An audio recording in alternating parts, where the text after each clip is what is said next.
All right, ladies and gentlemen, we're talking about the Texas Rangers on this episode, and that is why I'm wearing my Houston Astros jersey so that no one is confused that we're talking about the Texas Rangers baseball team. No, indeed, we are not.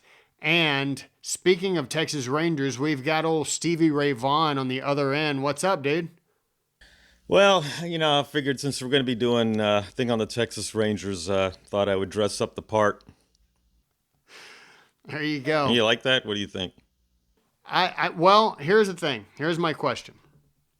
The sunglasses are not working. 2, is that your Australian cowboy hat? No, this is my Tombstone hat. I bought this in Tombstone, Arizona. My Australian Well, hat's... technically, What's that? that won't work either. Why? Because that's out in Arizona. Now, listen. There was a Chuck Norris movie called Good Men Wear Black. So since Chuck Norris was Walker, Texas Ranger, I think this qualifies.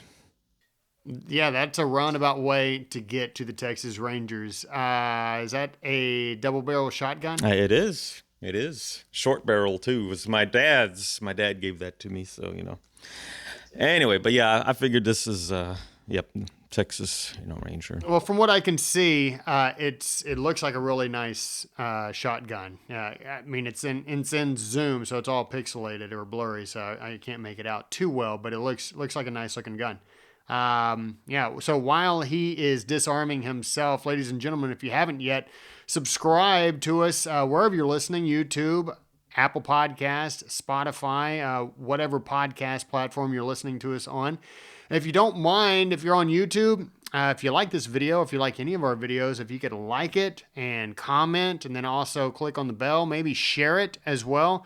All this helps us grow the show, helps us benefit with, the money that comes in, just the overflow of money, which is why you see Alan and I constantly wearing the same clothes throughout the seasons. We can't afford new clothes. Anyways, so yeah, do us a favor, and if you're on your podcast, rate and review, preferably 5 stars and a glowing review.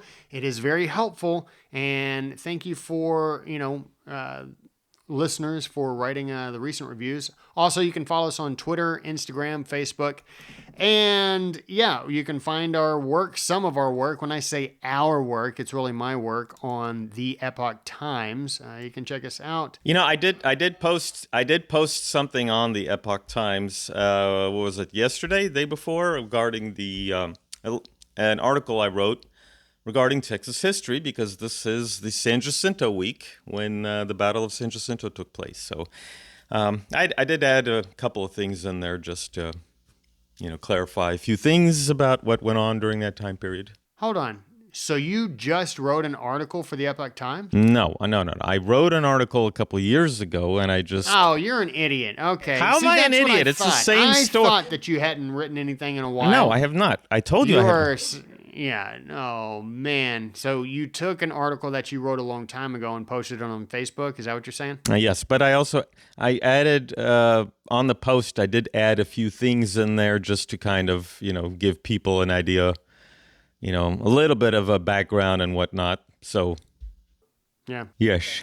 But, I think it's a very good article. There's no reason to touch it up. Do we retouch the Mona Lisa? I've been to the Louvre twice, and both times I went, Mona Lisa looked exactly the same. I didn't see anything changed. Well, no, wait. I take that back. I think there was a can of tomato soup that was thrown on it last time. Yeah.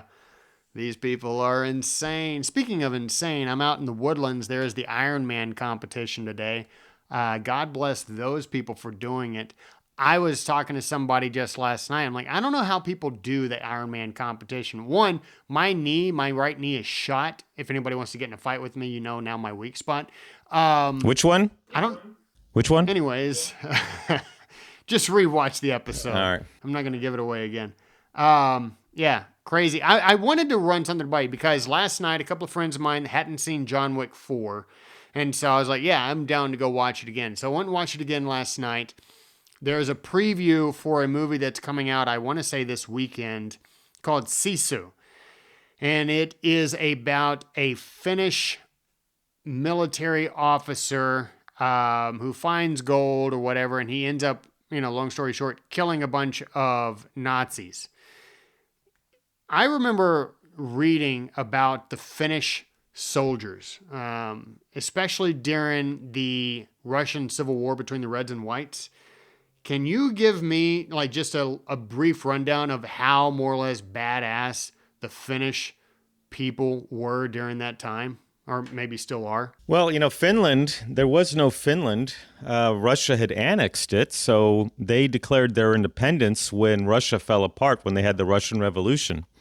So Finland declared its independence, and they were able to, get a sizable amount of land that they wanted. Now, where they really became, and them and the Poles. I don't know if you know about Poland. Poland, the Russians invaded, or the Soviets invaded up, and they almost captured Warsaw. There was a battle right outside Warsaw, and they managed to push them back and capture quite a bit of land. But in, I think it's November 30 of 1939, under the excuse that Stalin said that the Finns were threatening their existence in, little tiny Finland against the big Soviet Union, Stalin decided to invade them, but they got their asses kicked for the longest time. I mean, it was funny. It was really funny because the Soviets were bad all the time. They just happened to be our allies after Hitler stabbed them in the back. But yeah, Stalin and Hitler were, they signed they were allies at the beginning of World War II. But they fought those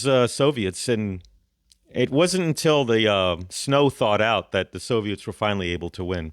But they held their own, and then they reinvaded again in 1941 when the Germans attacked.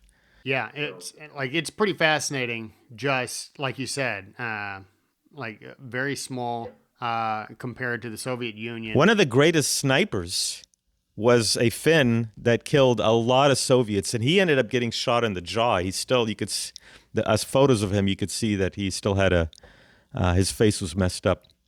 Well, I was telling a friend of mine last night while we were watching the preview. I was like, dude, you need to read into like the Finnish soldiers during that period, during the, post 1917, during the post Revolution, Russian Revolution, and then going into World War II, like standing up dead, Russian or Soviet soldiers, just like frozen soldiers, as like a warning to anyone coming in, like, hey man, this is what's going to happen to you if you keep, pushing in. Really tough people, man. Tougher than me, for sure. I'm not going to say tougher than you. The temperatures in Finland they're pretty cold. I have a friend who lives up there. I could not imagine living in a country where, you're like at the Arctic Circle. Yeah. Just way too cold. I like Texas heat. Yeah, I will take the Texas heat over that type of cold. It's too much. Well, ladies and gentlemen, we're going to have a good time talking to a good friend of ours, Jody Edward Ginn. I'll give you the rundown of who he is. We had him on the show about a year and a half ago, talking about his book, East Texas Troubles, and talking a little bit about the Texas Rangers. But this episode, we're going to really dive into who the Texas Rangers are, where they got their start, and more or less who they have become today, or what that organization is today. So Jody Edward Ginn, he is the Director of Development for the Texas Rangers Hall of Fame and Museum. I believe that's out in Waco. He's the former executive director of the Texas Rangers Heritage Center in Fredericksburg. This is where I got this mug from while we were out doing our shoot. I'll mention in a second. So he's also a former law enforcement investigator, administrator, and a U.S. Army veteran. He's got 2 decades of experience as a public historian. He's author of The East Texas Troubles.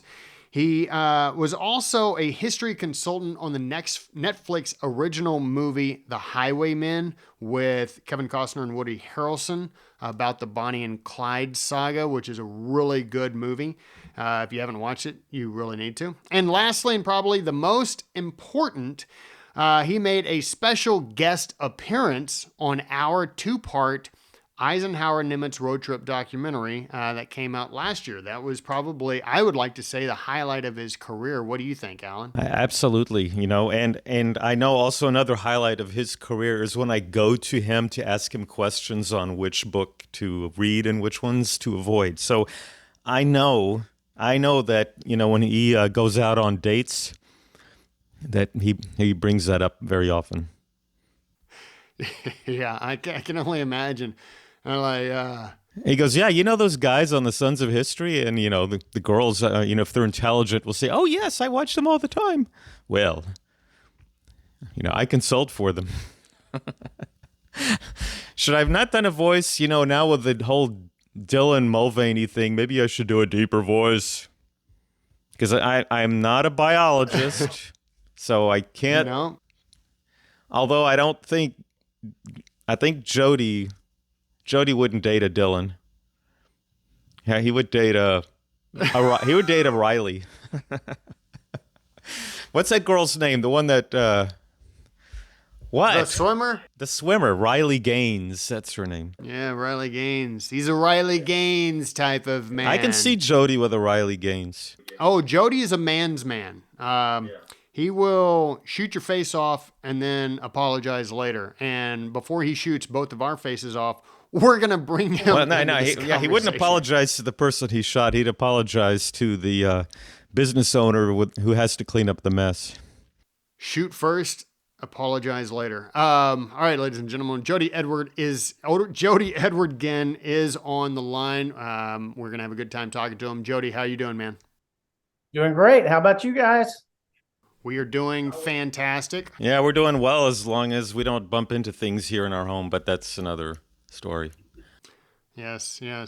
If you've got elbows that have minds of their own, it gets a little difficult keeping things in order, as Alan just before recording so aptly. We need lots of funding so that we can get a real studio and have people come and deliver us coffee. And I got to make my own coffee here. What kind of a setup is this?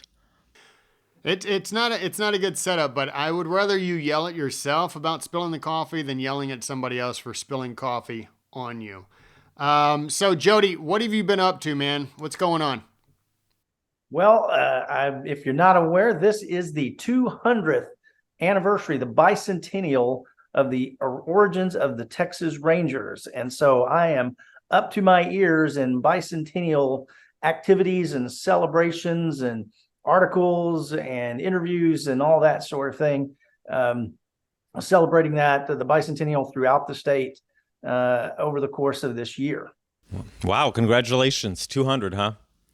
They're a good baseball team. I've been following them somewhat, but wait, you're talking about the Texas Rangers, not the, okay. All right. Hey, Destin, can you remove that?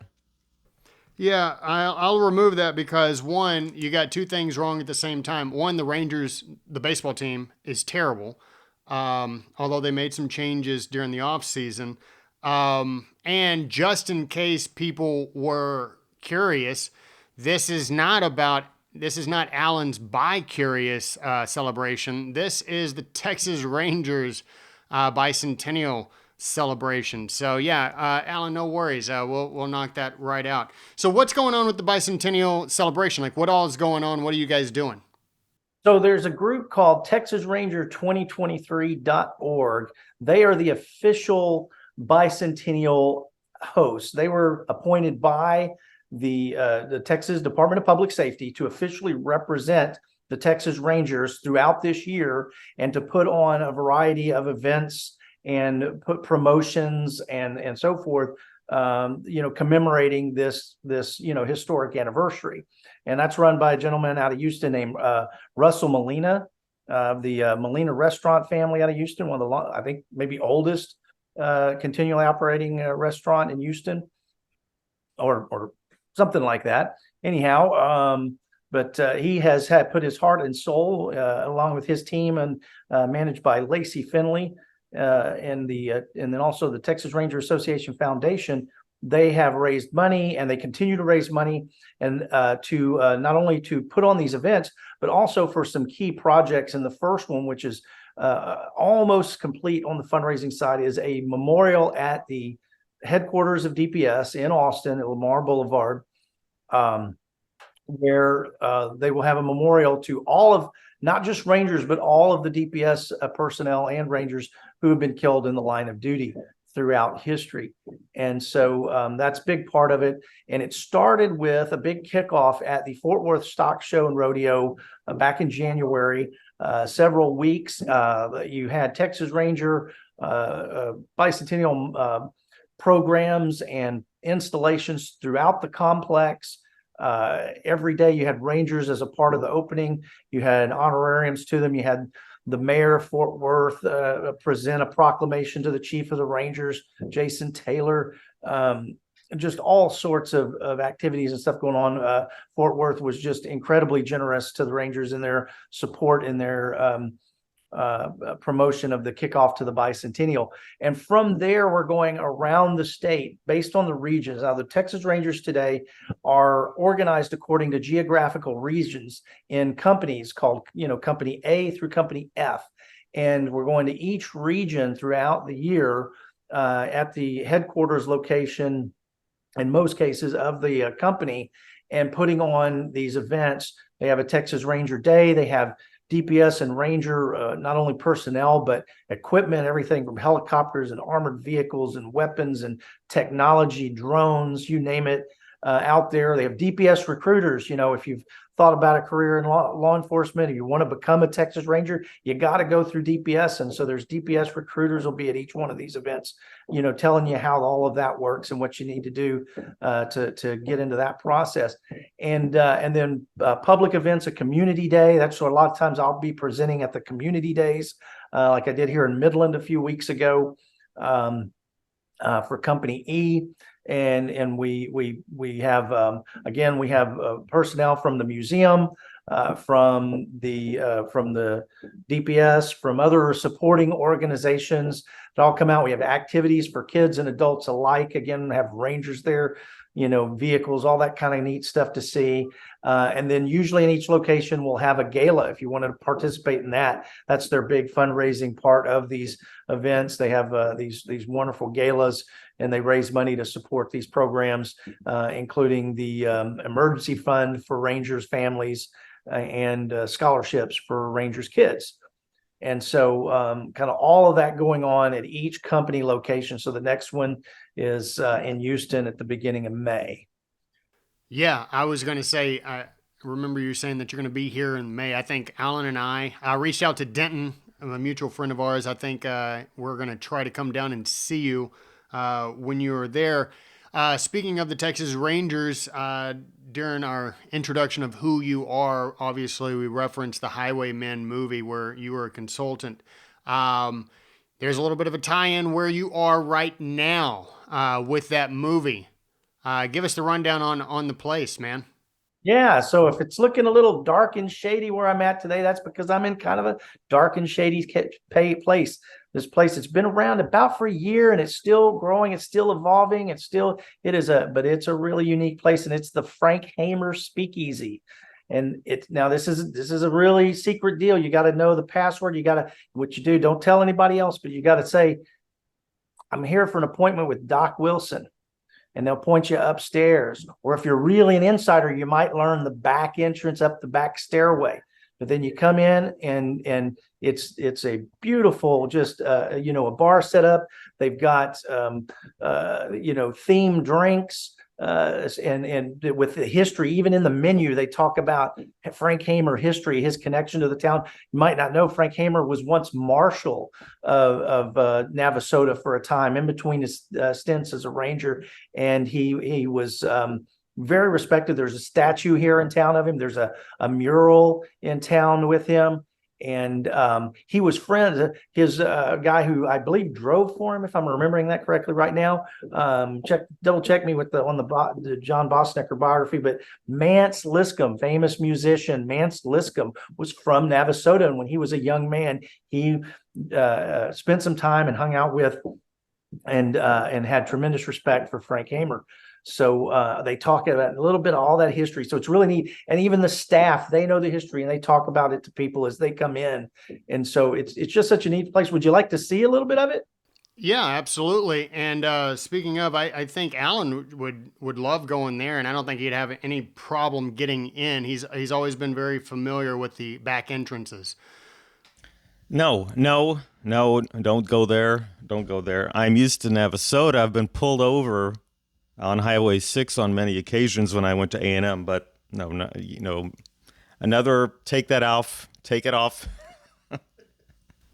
All right, Jody, give us the quick tour, man. Jody, before you go on the tour, many of our audience members may not know who Frank Hamer is.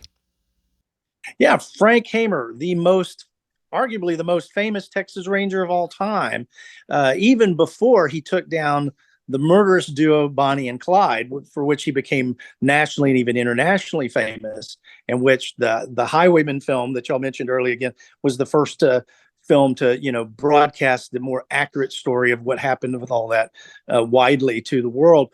But yeah, just an incredibly famous and notable Texas Ranger, respected by Rangers and Texans all over, and like I say, that's why there's been movies made about him. And but his history with this town, the town has a very favorable view of him and his time here, and they for a long time have kind of decided to embrace that part of their history. And so this is kind of the most recent element, is the Frank Hamer Speakeasy. And they start out with, they have a great little exhibit. These are, replicas of some of his favorite firearms. Right here, you see a Colt single action, like his very favorite firearm of all time, Old Lucky, which I was asked to broker an opportunity for Kevin Costner to buy Old Lucky after the Highwaymen, but I think he got sticker shock when he found out that was going to be in the hundreds of thousands of dollars. It's owned by a private collector currently who prefers to remain anonymous. But that's his most famous weapon. And then of course up here we've got a 30-30 rifle. This is several of the historic pictures of young Frank Hamer, Texas Ranger, show him carrying a rifle identical to this, and so they've got that there. But then when he went after Bonnie and Clyde, he went and picked out a very specific weapon, a 1911 38 Super. And the reason he did this is because Bonnie and Clyde were known for busting their way through roadblocks, attempting to stop and arrest them, and shooting their way through and driving through. And so they knew they'd need to be able to pierce metal, and the 38 Super is a hot and small round that can pierce metal. And so that's why Hamer particularly went and bought this weapon at that time, which was a cutting edge weapon in 1934. And so they have that. And then, of course, back here, they've got this is the back end of the room. The little closet there in the back is where they were running their bar out of. But you see lots of nice, comfortable seating, dim lighting. Nobody can see who you are. Nice, low key place, and you can hang out. And then come back around to the front side. This is where they're putting in a full bar right now, and up over there they do have a great portrait, but it's in storage at the moment because they're finishing this. They'll have a portrait of Frank himself, the picture of the ambush team with Manny Galt and all the other officers that were involved in taking down Bonnie and Clyde, and some other historic photos and pictures will be up there. And then, of course, you can come out here to the front, and they've got more and more seating. They've got some musical lamps and decorations here. But the important part is they do have some history books, including the modern biography of Frank Hamer, available to thumb through while you're having a drink, sipping one of their historically themed drinks. One of their neat elements here is this: they still have it's a working elevator, but you can sit on it. They've got it all fixed up so you can sit in the elevator and have a drink, or you can go out onto the Frank Hamer let's see if I can get this open. Yeah, the balcony out on look over Railroad Street here in historic Navasota, and have your drink on the balcony if you like. But of course, that's going to be a little bit more public. You're kind of giving yourself away if you come out here. So, but last of all, they have, no Frank Hamer speakeasy would be complete without the four. Excuse me. No Frank Hamer speakeasy would be complete without the 4 whitetail bucks of the apocalypse. I don't ask. I thought you had to see these. Well, yeah, it's different than the 4 horsemen, I assume. Yes. Yeah, that's my attempt at, real humor. That's quite a revelation. Oh, it's better than your comment about the back end. The buck end.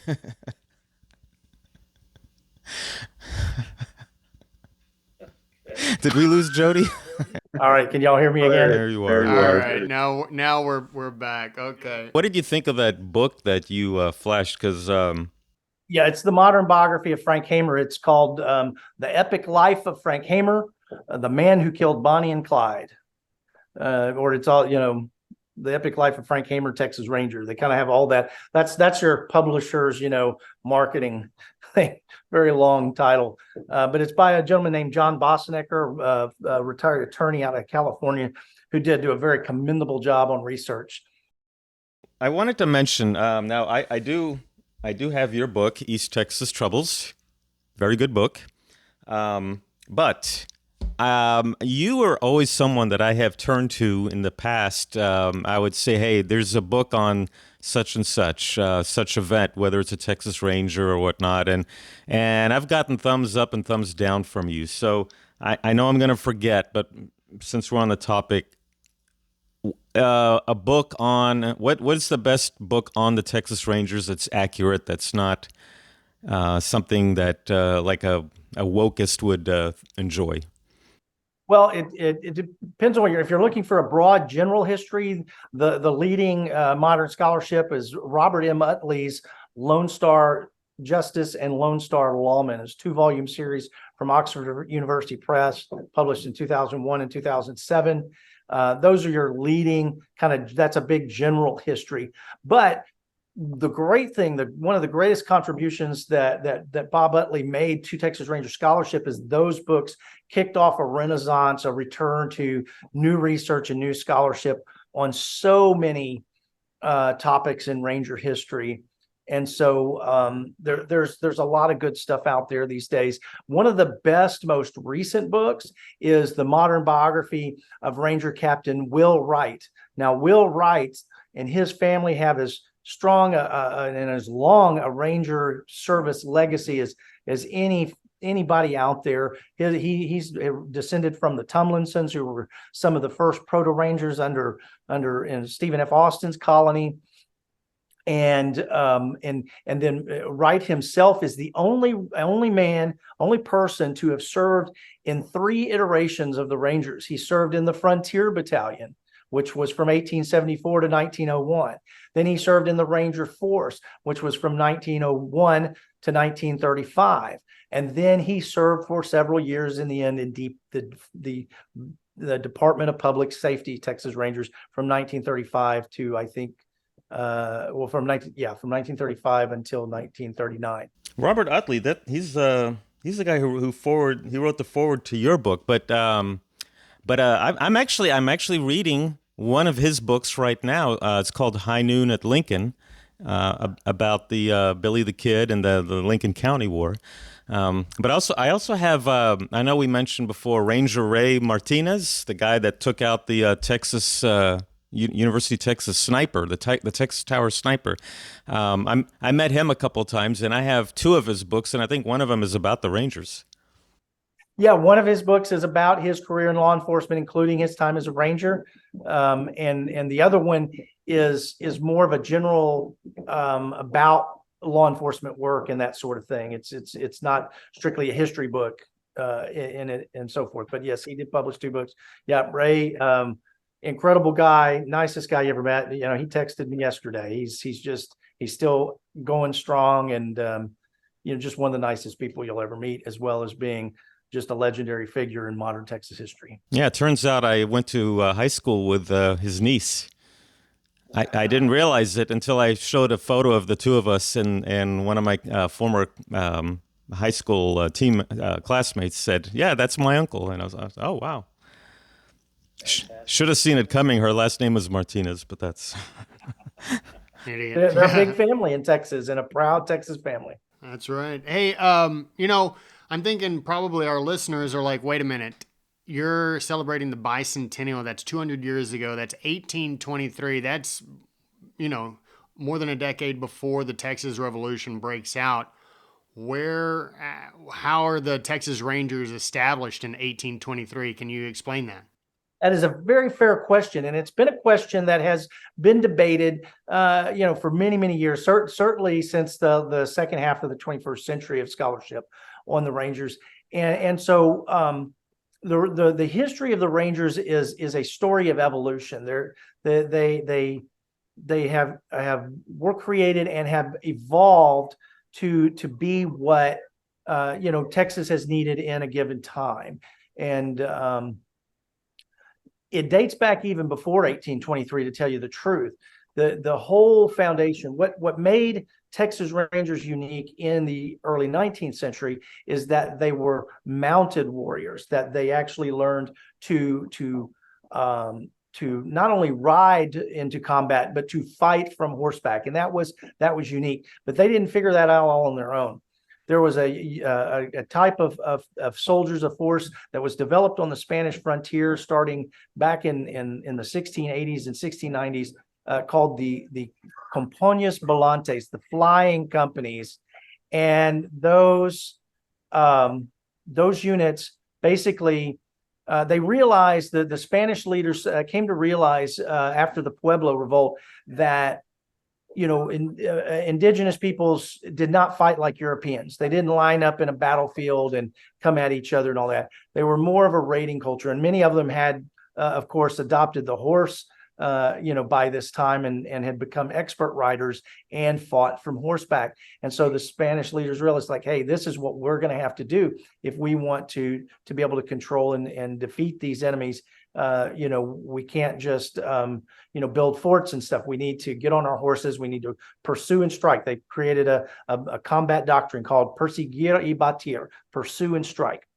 So by the time that Stephen F. Austin's American settlers that were invited in by first the Spanish government and then the independent confirmed Austin's contracts, the independent new Mexican government. Those people start coming in. Well, the Tejanos, as we call them, refer to them now, the Hispanic longtime occupants of Texas, they started teaching these tactics to their Anglo neighbors, their new Anglo neighbors. And it was like I say, an evolutionary process. A lot of them came from the East. They weren't used to fighting from horseback and kind of had to be reminded. But over time, because in 1823, the governor of Texas, Felix Tres Palacios, had written instructions about how to set up flying companies in the Anglo colonies. And when Austin gets back from securing his contract, he sees this letter and he's responding, and he's wanting to kind of, some of these units were already in play. They were already working. They were already patrolling and ranging, but nobody had used that term yet, you know. And when Austin is writing back to the governor, asking for more instructions and asking for permission to kind of expand the operations, he refers to it. He kind of connects when he's reading the instructions of how they're supposed to operate. He's like, well, that sounds like, Rangers like we have in the Northeast. Now, of course, the Rangers in the American colonies and so forth they didn't fight from horseback. Most of them didn't even ride horseback, but they did range through the countryside. They did patrol around, engage in guerrilla scouting activities and guerrilla warfare when they met enemies and that sort of thing. And so that's what he recognized, the connections between this new Spanish tradition on the Texas frontier and then of course the ranging tradition. So that he uses that word on a letter in 1823, and hence we have the traditional origins of the Texas Rangers. Well, okay, now I'm going to get a little technical here. My reading history, a dragoon is a horseman that does not fight typically on horseback. They dismount and then they fight, whereas a cavalry, they fight on horse. So were they, and tell me if I'm wrong on that one. I'm basing it on secondhand accounts. But were the Rangers, were they more like dragoons or were they more like cavalry? I think that it depended on which ones you were dealing with and at which time. Even there's even documentation of Austin telling them, hey, stop, building forts, stop getting off of your horse. When stay on your horse, pursue these folks. You got to fight from horseback. Now, that wasn't easy to do, though, remember, in this time, because you're talking about people with one single shot black powder weapons. They're Kentucky long rifles, which they're used to. It's like they were great with those Kentucky long rifles if they could get down off there, get behind a tree or a rock or something, and they could aim and fire, and then they could reload from a position of cover. But you can't do that on a horse. And so that's why the legend of Jack Hayes so grew, because during the Republic, he gets a hold of those first Patterson Colt revolvers, those 5-shooters, and he hands those out. And next thing you know, instead of having to reload after every shot, or maybe they could carry a rifle and 2 single-shot pistols, so maybe they get 3 shots off. Well, now they can get 10 shots off, plus their rifle, plus maybe another gun and that sort of thing. And so that's why you get the legend, and that's where they really start gaining the edge on the Comanches and so forth, who had definitely been dominant up to that point for those reasons we just discussed about the limitations of the firearms at the time. Well, I know I believe the Spanish soldiers, or even Mexico, they would use spikes, and I want to say either lances or lancers. I don't remember which one. Lancer. Okay, so was that not something that they could adopt? Well, yeah, I mean, and some of the early Spanish were using a variety of unique weapons, again, based on what was available, the technology of their time. But like I said, when Rangers gained their fame nationally and internationally, especially with the U.S.-Mexican War, by that point they've got the revolvers, and like I say, and that gave them the upper edge. I mean, this was just a dramatic leap in firearms technology. But certainly, I'm sure that they employed what they had available with them prior to that. But generally it's like, what can you carry on a horse? Now, I wanted to ask you, because I keep seeing this on the internet. I see it on the Texas Monthly. I wanted to mention this before we moved on to some of the other subjects. Bass Reeves. I keep seeing that Bass Reeves may have been the Lone Ranger. Everything I've read has nothing to do with him, but what I'm seeing is that folks are regurgitating the same information from one source. You're the expert. Tell us what you think of all that. Well, I would say I'm not the expert on that, but I am, being a professional, I know how to evaluate scholarship and evidence. And I will say that, and I have paid close attention to this issue and have reviewed it thoroughly. The expert on this subject is Martin Grams. And boy, if you could get him on your show at some point, that would be really, really neat. He's a mutual Facebook friend, so you can find him. We could put y'all together. But he wrote a white paper originally, and then later published a book that addresses this, and it's based on evidence. The guy who has been promoting the theory, and that's all it is, the theory that he could have been the most. It's simply based on, well, a lot of things about his career, are similar to some of the stories that that they had the Lone Ranger do. Some of the types of activities and stuff. But that's true of so many people of that, so many lawmen of that era. So that even on that grounds, it doesn't hold. But the bottom line is the evidence exists. The evidence the creators of the show, the creators of the Lone Ranger. One of them lived in Chicago and one of them lived in New York. So they communicated via mail, back in the early 20th century, written. So the written letters between these men still exist, and they plot out exactly what their motivation was and what the origins were. And basically, in a nutshell, it was a blend between the Tom Mix cowboy character of the period and Robin Hood. That was their creative muse for what became the Lone Ranger. And then the best, like I say, from there is Martin Graham's. It's available online. The white paper is available online. You search Martin Graham's, you search about Bass Reeves and Lone Ranger, it comes up. It's in a digital document that you can download and share. But there's also a book on that you can get on Amazon or elsewhere by Martin Graham's that addresses all this in great detail. Yeah, I mean, I do want to know the history of Bass Reeves, because I heard that he really was an incredible man, but I want something that's the truth, not just not a myth. That's my biggest thing about it, is I think all this discussion about the Lone Ranger takes away from the man's real and incredibly impressive legacy.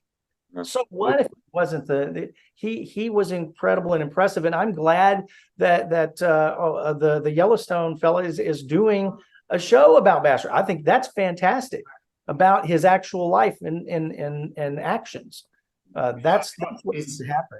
Taylor Sheridan is writing a piece on Bass Reeves, doing a show on him. Oh, then that's going to be fantastic, because Taylor Sheridan, I think, is batting 1,000 right now. Yeah. Well, but I don't. The one thing I don't like on any type of history show or documentary is where the myth becomes the truth. Like I asked Dr. Stephen Hardin. I said, did William Travis, create that, draw a line in the sand? And before I could even finish the question, he looked at me. He goes, "No." Yeah, I was like, okay. I have been on panels with Steve where he has addressed that at length, and nobody better than him. Yeah, but like with all the stuff that's being rewritten nowadays, or portraying historical figures, Cleopatra or Anne Boleyn are now black. Okay, wow, I didn't realize. That was, I was like, there are plenty of people that we can talk about in history, but especially when you're talking about Hollywood. I mean, and I had this, and I hope they don't mind me talking about it. When we were in car service from the airport to the hotel in Denver to go have a private screening for Travis Hamer and his family of the Highwaymen prior to it, releasing publicly. I had this sort of conversation with John Lee Hancock and John Fusco. Now, these are two men at the top of Hollywood and amazing filmmakers, and especially amazing writers in period film. And even what they make, they'll be the first to acknowledge you, is not strictly historical. And one of the biggest reasons, it's just not possible. It's not a documentary. There's so many elements, and we can have that discussion if y'all want about why. But the bottom line is that, you can't be strictly, but they acknowledged that, my inquiry, that the bottom line is that while they, as two individual, writer, director, producers, they have a particular affinity for trying to be true to history. I mean, the whole reason John Fusco wrote The Highwaymen was to correct the myths and false, portrayal of Frank Hamer by the 1967 film. So, but they said that interest in actual history is pretty unique in Hollywood. There's most just really don't care. They'll quote unquote use history to whatever degree it feeds their creative process, but they feel no obligation to accuracy in the end. Yeah, there's speaking of like rewriting history, obviously. Pretty much every institution has come under attack, including the Texas Rangers. I want the DPS website about the Texas Rangers, their history. It states that 4 events talks about four events: the Mexican Revolution, World War One, oil booms, and Prohibition made demands on the Texas Rangers that they couldn't meet. What made these four eras so difficult for the Texas Rangers? And also, go ahead and if this is like specifically the Mexican Revolution, if this is part of that attempt to rewrite the history of the Rangers, or try to more or less just blemish the Rangers just in general. Not saying that like any other organization is perfect by no means, but if you want to set the record straight on a few things, but also address those four eras.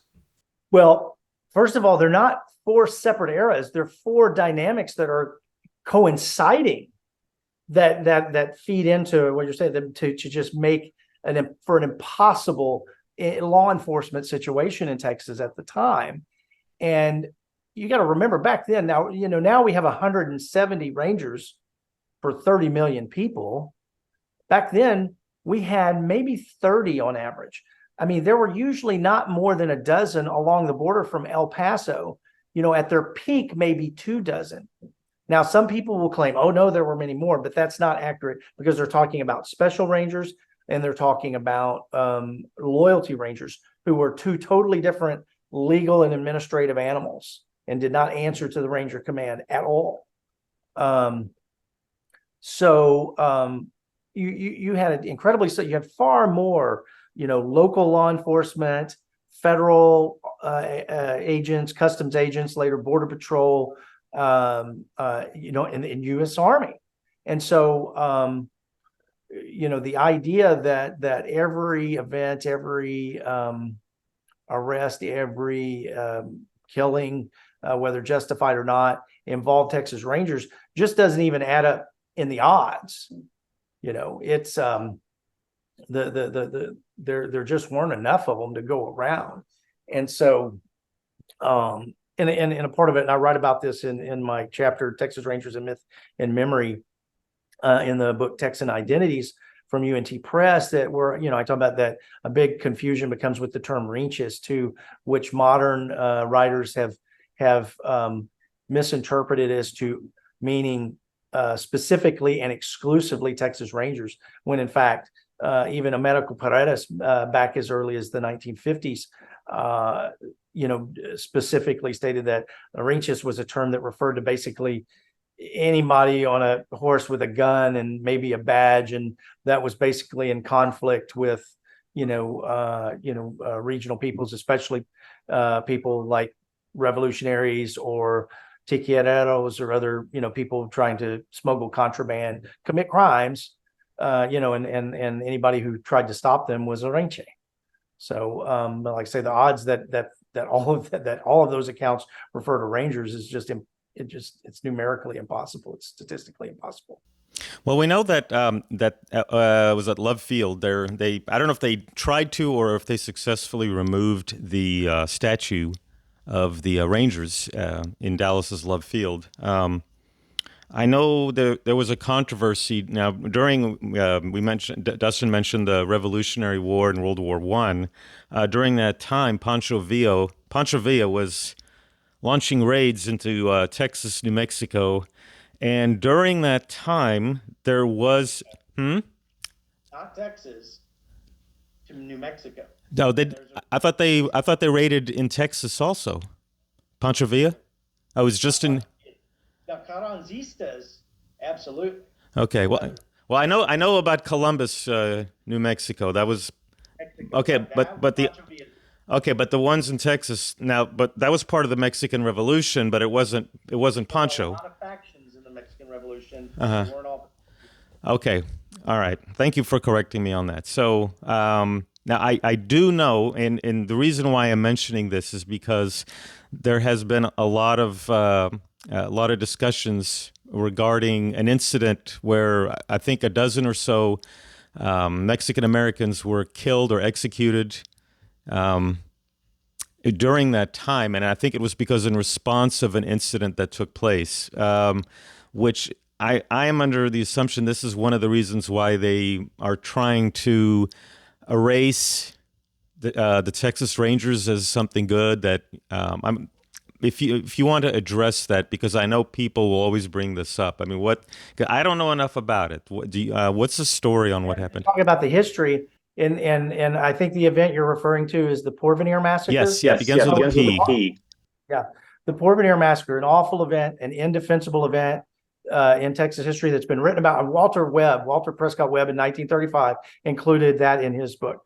And there have been books dealing with it, especially since the 1960s, basically every 2 to 5 years on average. And dealing, so it's a well documented, well covered. There's been even some recent documentaries, some archaeological work, that sort of thing. And there is no defending the events that happened. Now, there's a lot of details of those events, starting with what you alluded to about that the Porvenir events were in response to, and arguably a retaliation for a raid on the Bright Ranch just days before. Okay. And so there's that. And then in the days after, members and relatives of the Porvenir victims then raided another ranch and killed not only a white person, but a Hispanic family that worked there, and brutally mutilated the woman. Since this is a family show, I mean, we'll just leave it at that. And so, I think that's a perfect example of this was a time and a period of constant guerrilla warfare back and forth across the border, combined with crime, just general, criminals taking advantage of the instability and the chaos. And so, it was awful. And there was atrocities, by those Rangers in that case. There's atrocities by Mexican nationals, by Texas Hispanics, you name it. It was an awful time, and nobody that I know has ever tried to defend or make excuses for Porvenir.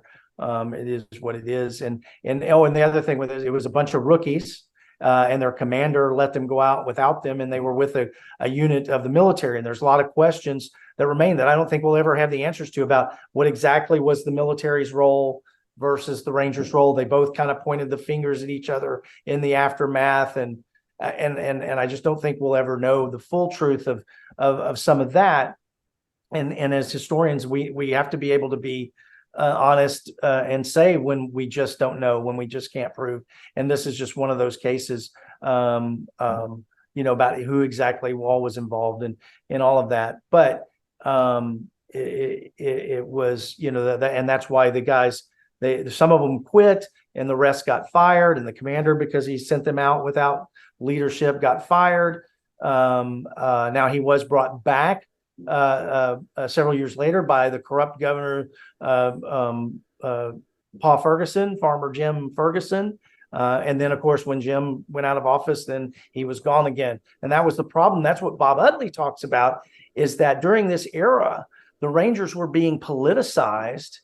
And Ranger appointments were being used as political capital and political patronage. And so it totally depended to some on who the governor was and the quality of that governor as to the quality of the Rangers. So sometimes there were some very awful Rangers. Sometimes they ran out really respected Rangers like John Hughes.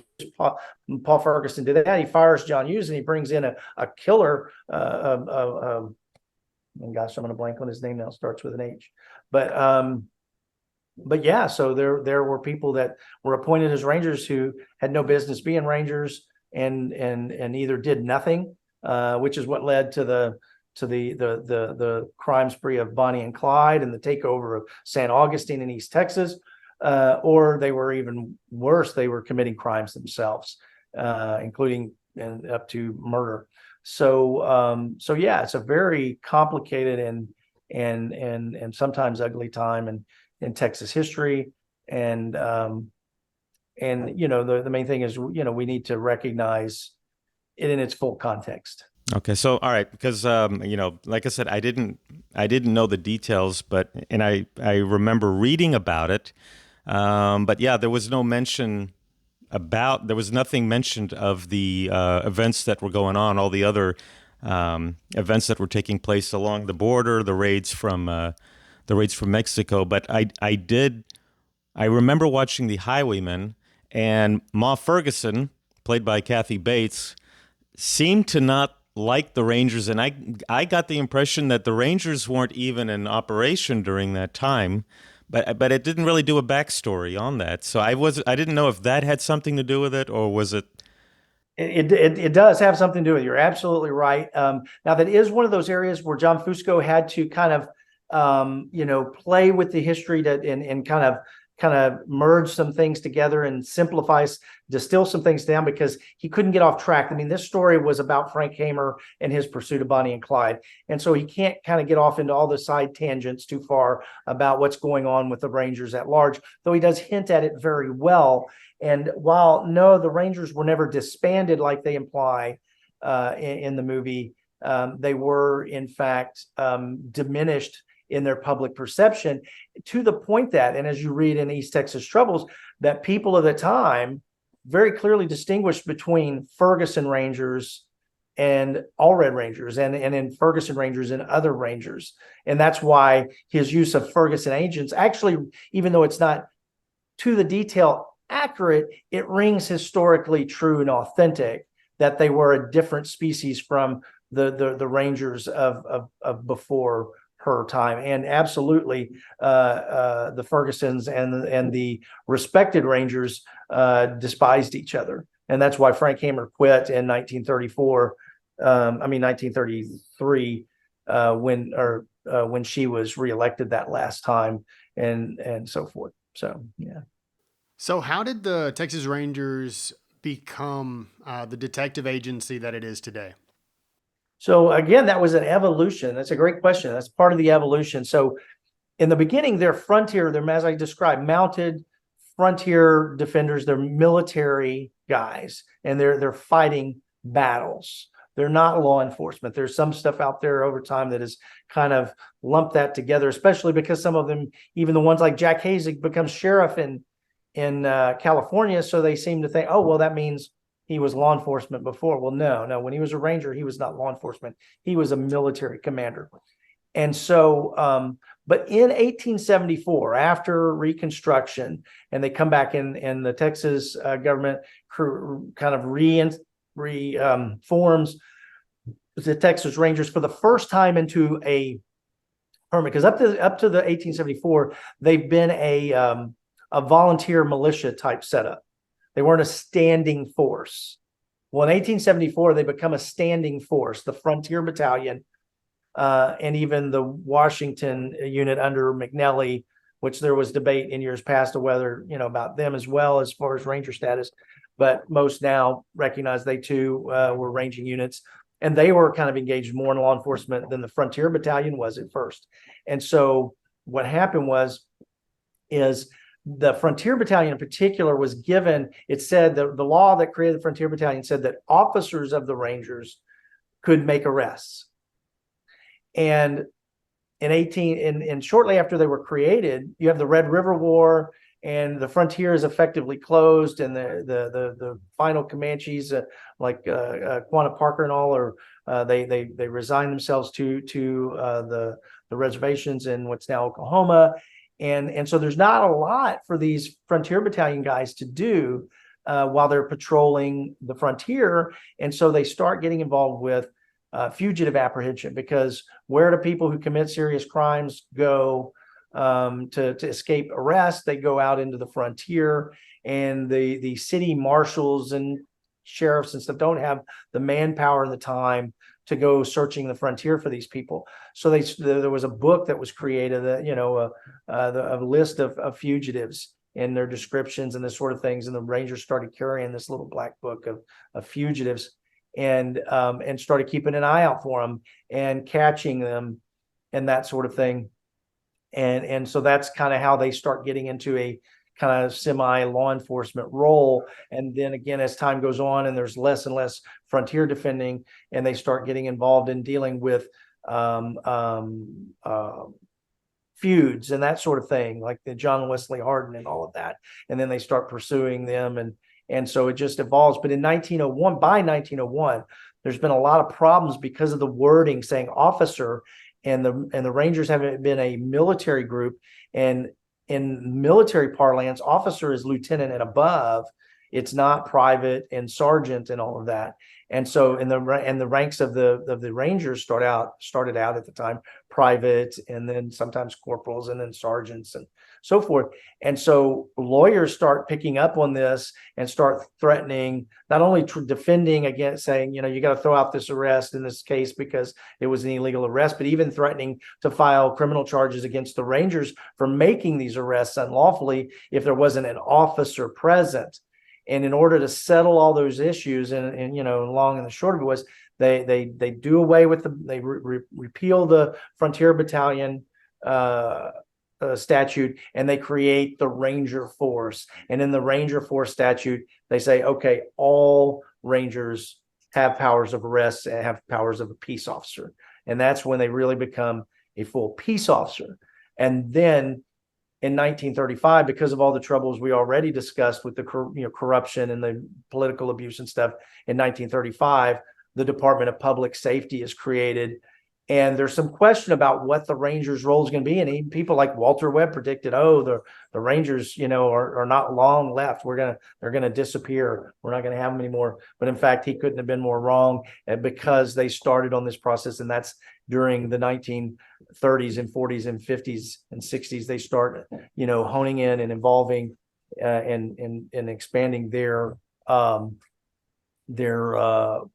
work as investigators, and to become the elite investigators we know today. So they're akin to a Texas version of the FBI, then, because they probably not prefer that, but you're right. They are the elite investigative arm for the state, and arguably more famous, or at least equally famous, and given that that's a national agency with thousands of people, and they're a state agency with 170.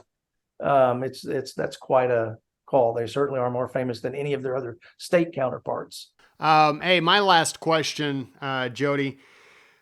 What is the high point?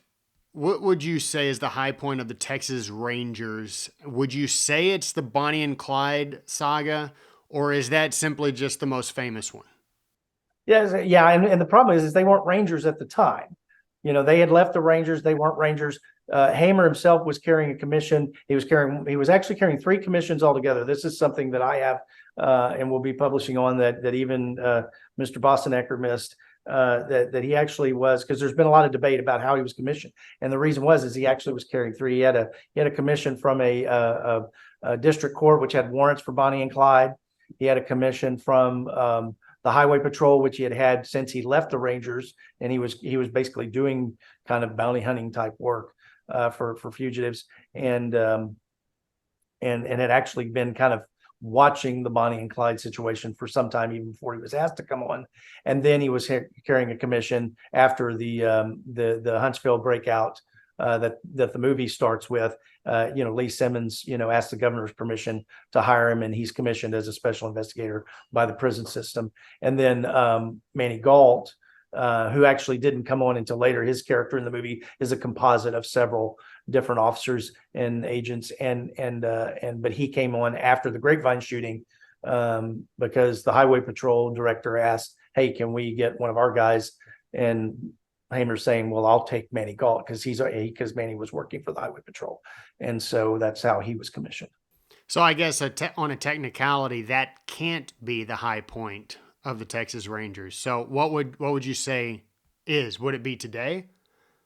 Well, yeah, I think a lot. There's been a lot in the modern area that I would say, because of the professionalism, because of the expansion, extensive training and experience that the modern Ranger has, because it's the increasing diversity. We have women Rangers, we have Rangers that represent, every Texan, that sort of thing.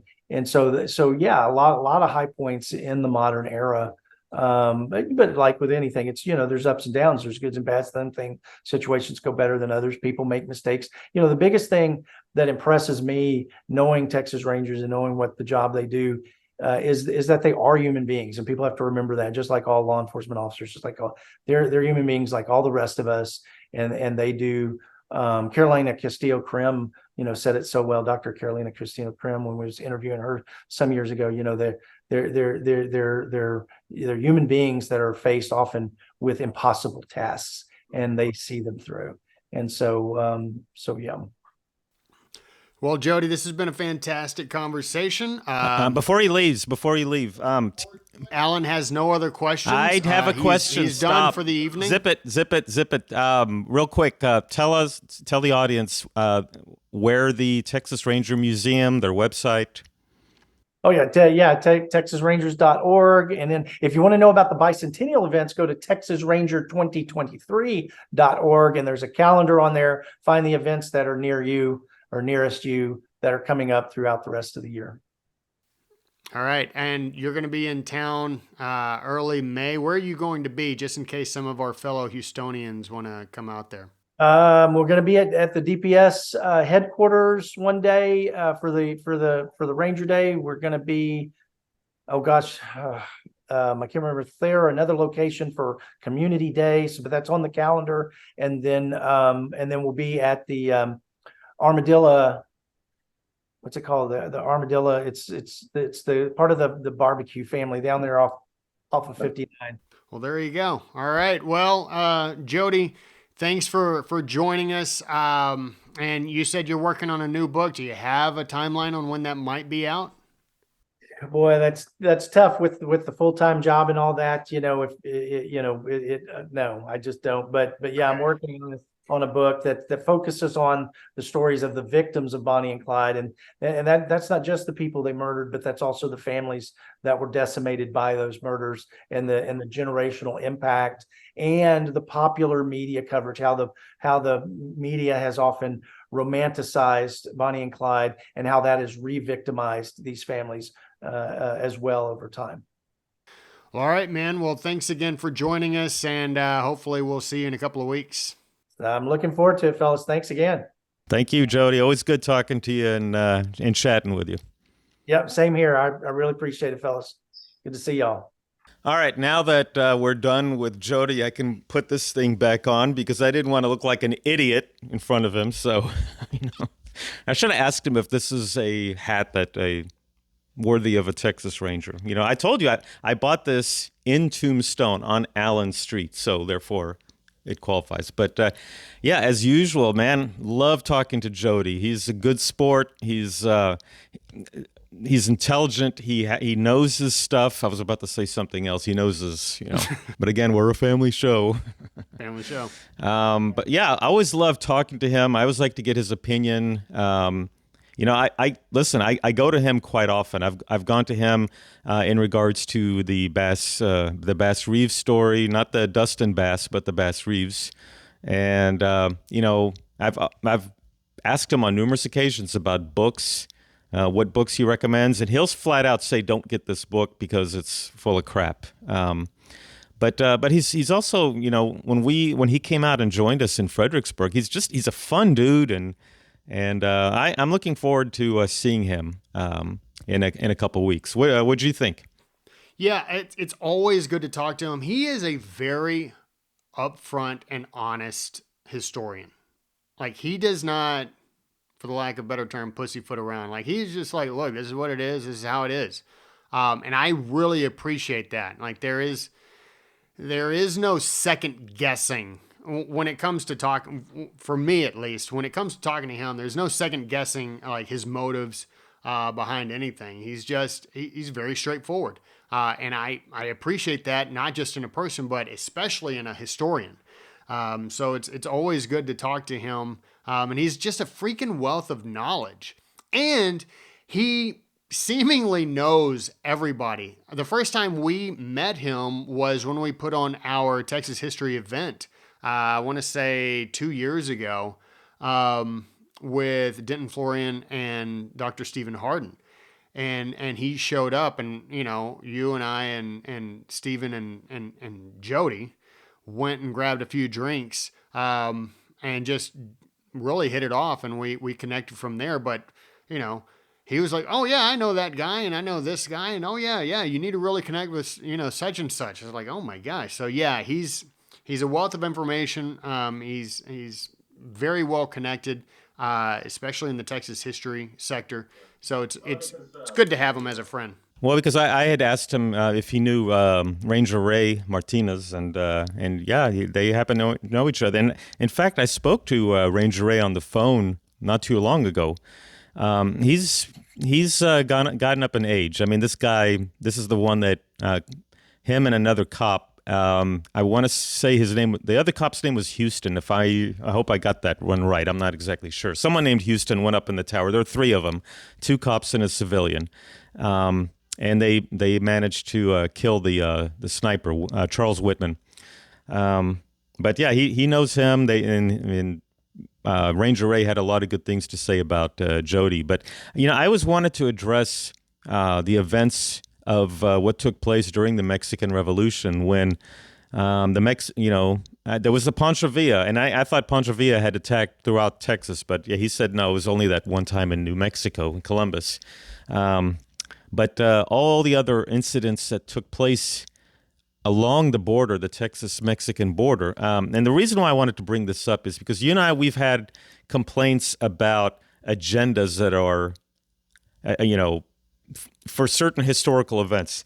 And, what took place in that one town that dealt with, that there were Mexican Americans that were living there. And, the story was that some Rangers, and I don't know if they were all Rangers, if it was some Rangers, but they marched a group of men and boys out, and they claimed that there was a shootout. The evidence, based on what I'm reading, and I don't have I don't have primary sources, but they were saying that those guys were executed. But regardless, I wanted to get his take on it because he's going to tell us whether it was something that as bad as he says it was, or was it, did people just, fudge the information for an agenda? And he was like, yep, it really happened, and it's not something that there's no excuse for it. So I'm glad, I'm glad that he told us the story. But the reason why I was suspicious from the beginning was there was no mention of what all the raids that were taking place within Texas, starting with Pancho Villa, or at least he was involved in one of them. Yeah, I mean, the situation had gotten completely out of control to the extent where you had the U.S. military involved, and including, sending General Pershing in. So obviously that's a situation that's gotten out of hand, And it should be mentioned when you're talking about anything that took place during that time. Yeah, and that's a moment that really doesn't get talked about, very, very much, about that whole conflict with Mexico and the revolutionaries and the nationalists. So I was going to mention when I took my recent trip, I went to Judge Roy Bean's courthouse, which is right on the border. Right on the Texas-Mexican border. And I took some pictures and videos, which I will eventually post. But there was an area that if you walked further south from the courthouse and you get off the paved road and onto a gravel road, they call it like the Eagle's Nest. Now, I asked them, how far is the Eagle's Nest? And they said, well, don't go down there. They said, stay on the paved road, but where the gravel road takes you to the Eagle's Nest, don't go because there's activity going on. It's dangerous over there. And so I stayed on the gravel road. I got out of my car and walked a little bit. But yeah, I didn't go any further because the border was right there. You could see Mexico. I mean, we're talking cliffs. It's not a flat area. It's high bluffs. And if there was someone like a sniper or somebody, easily they can take people out. But yeah, he was saying it's very dangerous down there. Do you think that they were playing like illegal games of Dungeons and Dragons and stuff? What's going on down there? I did see caves. I did take a picture of a couple of cave entrances. So you never know. They could have. And I did see a horned lizard in that vicinity. So, there's your dragon. And I saw a roadrunner too. I did see a roadrunner. Well, there you go. Did you see a coyote? I don't know if I saw a coyote. I don't know if I did. I did see deer. Yeah, you know what? I did see what looked like coyotes, but I think that was in New Mexico. I'm not exactly sure. But there a lot of wildlife in that whole area. So if you saw a roadrunner and you saw a cave and you didn't see a coyote, do you think possibly? I saw Acme Bricks too. I'm just throwing this out there. You know where I'm going. Yeah, I know about the cave and the rocket and the. Do you think the roadrunner just drew a cave, for the coyote to run into and smash his face? All right. Well, there's my Looney Tune reference that I never get to do. Looney Tunes is my favorite. Oh, you know what? That's a good question, Alan. Who's your favorite Looney Tunes character? Well, I mean, there were. I don't know if I have a favorite. I had some that really didn't. Foghorn Leghorn really didn't do much for me, but I loved Bugs Bunny. I loved Daffy Duck. I loved Speedy Gonzales. Man, that guy was righteous. There was the Abominable Snowman, the one that called Porky George or Daffy George. I love him and hug him and call him George. Loved that guy. Roadrunner, loved the Roadrunner. Well, I say now, I don't understand why you are not a fan of Foghorn Leghorn now. Well, he was all right. Yosemite hilarious. Yosemite Sam was cool. Marvin the Martian, cool. Yeah, but that's only because you're a Second Amendment advocate. Well, what, Marvin the Martian? No, man. No. Well, yeah, that too, because he's got the radar or the ray gun. Yeah, he's got the Illudium Pew 36 or Q36 space modulator, explosive space modulator. So he is a great so character. He's got that. But Yosemite Sam, yeah. But with Elmer Fudd, he's got the shotgun, kind of like what I have right here. Yeah. Well, my favorite is Daffy Duck. And it's not even close. Daffy Duck is freaking hilarious. Daffy Duck did rule. Yeah. All right. Well, that's it. That's all I got. You got anything else, man, before we skedaddle on out of here? No, I was going to mention, if you ever get a chance, watch the Daffy Duck cartoons that came out during World War II, where he was making fun of Hitler and Goering and Goebbels. Yeah, there's actually, you can find it on YouTube. All right, I'll look for that. Yep, Daffy Duck and Bugs Bunny, both of them were used as World War II propaganda against both the Germans and the Japanese. I like it. All right, man. Well, I will talk to you later. Hope you have a great week, ladies and gentlemen. Thanks for watching the show, listening to the show, wherever it is that you're listening. Be sure to subscribe. I was going to say hello, but who are you going to say hello to? All right, see you later, everyone. Why don't you say hello to my little friend?